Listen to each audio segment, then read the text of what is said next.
Tonight we're getting a look at an officer-involved shooting in which one of Albuquerque's most dangerous criminals was killed. Action 7 reporter John Cardinelli is here to tell us it's a good thing this guy's off the street. Yeah, Doug, it certainly is. You may remember him, Raphael Marquez. He's the man who's believed to have gone on a late-night crime spree back in February where he kidnapped several women, took a family hostage, and stole multiple vehicles. 5 days after that crime spree, he was shot and killed by police during a high-speed pursuit in Belen. A public records request we filed is now giving us an inside look at what happened that night.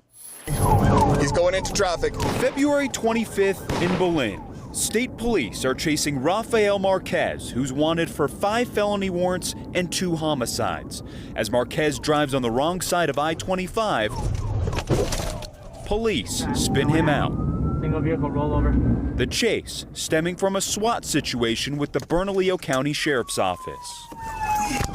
We're basically told that we're going to go to an address in the South Valley and that there's a confidential source, I'll just say CS, and that the CS has communication with a offender named Raphael Marquez.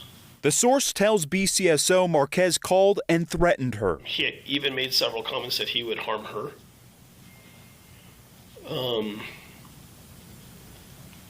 The air unit then gets information or tells us information that the vehicle is leaving. The helicopter locates Marquez driving a stolen truck. He then parks and goes into a business. We decide to send a detective, a plainclothes detective, inside the Burlington Co-Factory to give us a positive ID on Mr. Marquez. SWAT team members keep the helicopter on him. Mr. Marquez is driving in a manner of what we often call a heat run. He's taking turns that don't make sense. Sometimes they double back or drive in a circle. And it's a tactic that criminals have used to find out if they're being followed. During the heat run, Marquez parks multiple times and checks out cars in the area, then gets onto I-25. There is a chance Mr. Marquez has a residence he can go stay in or hide or whatever in Socorro, New Mexico. The SWAT team sets up spikes further down the road. Marquez hits the spikes and takes a detour in Belen, then enters the highway on the wrong side. That's when state police get involved. The suspect accelerated onto I-25, driving southbound in the northbound lanes.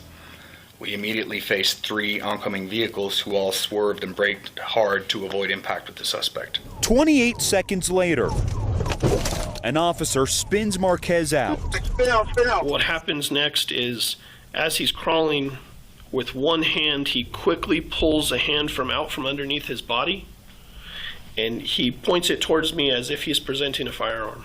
Then officers shoot Marquez. A dog goes in to check on Marquez. He's later pronounced dead at the scene.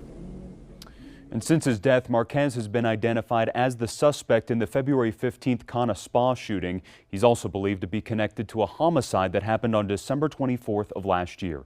I'm John Cardinelli reporting, KOAT Action 7 News. Marquez also had several outstanding warrants for 2 home burglaries and for a separate incident from September 2021 where police say he stole a purse with $3,000 cash in it and $2,500 in property.